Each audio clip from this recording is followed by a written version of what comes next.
From Hermione's SPEW initiative to the backstory of Dumbledore's sister Ariana, lots of storylines from the Harry Potter books were left out of the movies.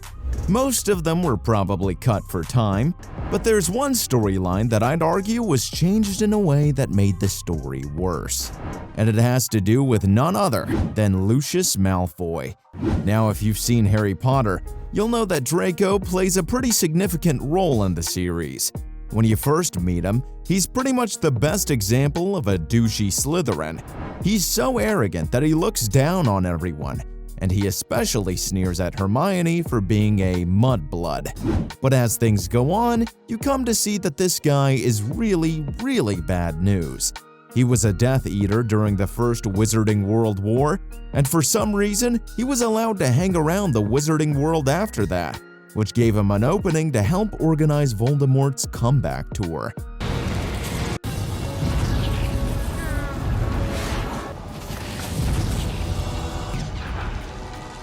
His role as the number 2 villain of the story began with Harry Potter and the Chamber of Secrets.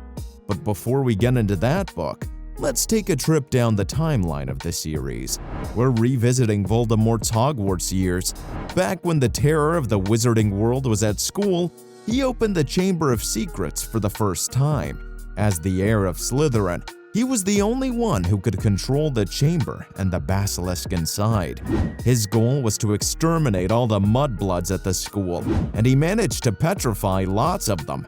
Tragically, he also killed one student, Myrtle Warren, now known as Moaning Myrtle. Amazingly, Riddle was never busted for this, as he was able to frame Hagrid for the shenanigans, but he had to close the chamber eventually to avoid being caught at all. Now, Tom realized that he'd stumbled upon something very dangerous and powerful, and he didn't want to lose access to it after graduating. That's when he wrote his diary and turned it into a Horcrux. At some point, before he was defeated during the First Wizarding World War, he must have given the diary to Lucius. Crucially, he didn't tell Lucius that it was a Horcrux, only that it could somehow open the Chamber of Secrets. And that brings us to the events of the second Harry Potter book. Now, if you haven't read it in a while, or ever, here's how his plot plays out. When the gang heads to Diagon Alley to purchase supplies for the new school year, Lucius happens to be hanging around. Sneakily, he drops the diary of an old Hogwarts heartthrob into the cauldron of Ginny Weasley. Since Lucius didn't understand the true nature of the diary, he ended up using it in this scheme of his. In conversations during the scene, we learn that Lucius has a bone to pick with Arthur Weasley. Arthur works in the department of the Ministry of Magic that tracks magical artifacts throughout the UK. He was actually busy raiding the households of wizards and witches to confiscate illegal magic stuff. Lucius, anticipating a visit from him, was forced to sell off his most incriminating items, which Harry happened to notice. But you can see why Lucius picked Ginny, Arthur's daughter, as the carrier for the job. Now, you don't need me to tell you that the diary, being a Horcrux, was bad news. What you might be asking is what any of this has to do with Arthur. Well, the diary is a forbidden magical object. It holds a piece of Voldemort's soul, and that piece was able to possess Ginny and open the Chamber of Secrets. That unleashed a basilisk upon the school that managed to petrify some of the students. I'm sure that Voldemort would have done a lot worse if he could, but some meddling kids got in his way. All the same, it's hard to overlook the crisis that they'd narrowly averted. Now imagine that there's a guy in the Ministry of Magic on a mission to confiscate dangerous magical artifacts. At the same time, his own daughter just so happened to have a freaking Horcrux in her possession. Her possession of the Horcrux came within inches of getting kids murdered at Hogwarts. That'd be a really bad look for Arthur. If he got to keep his job after this debacle, he'd definitely lose the post he has at the ministry. You can connect the dots and see that this was Lucius's ulterior motive in sneaking the diary in with Ginny.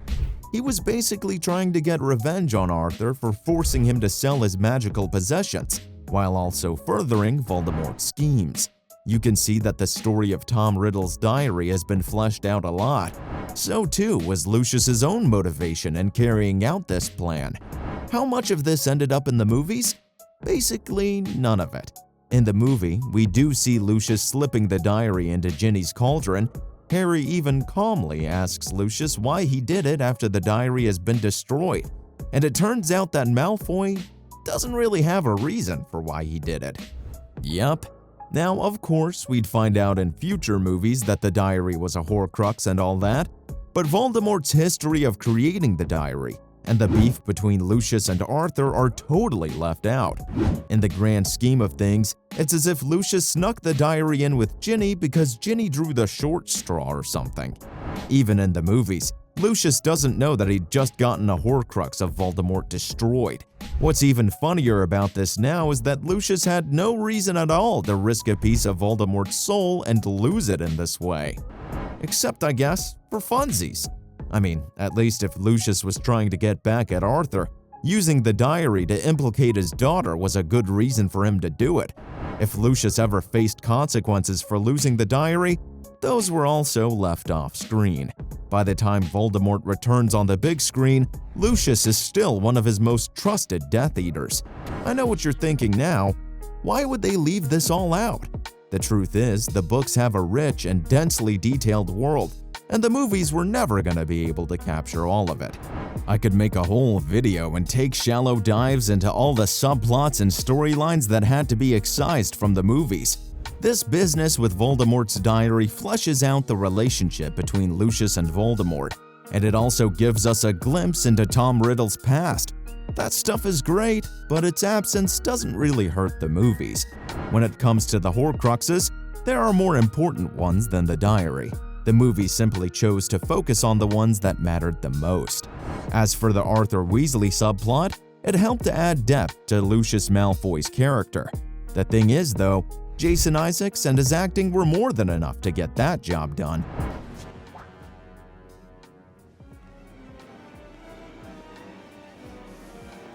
You shall not harm Harry Potter.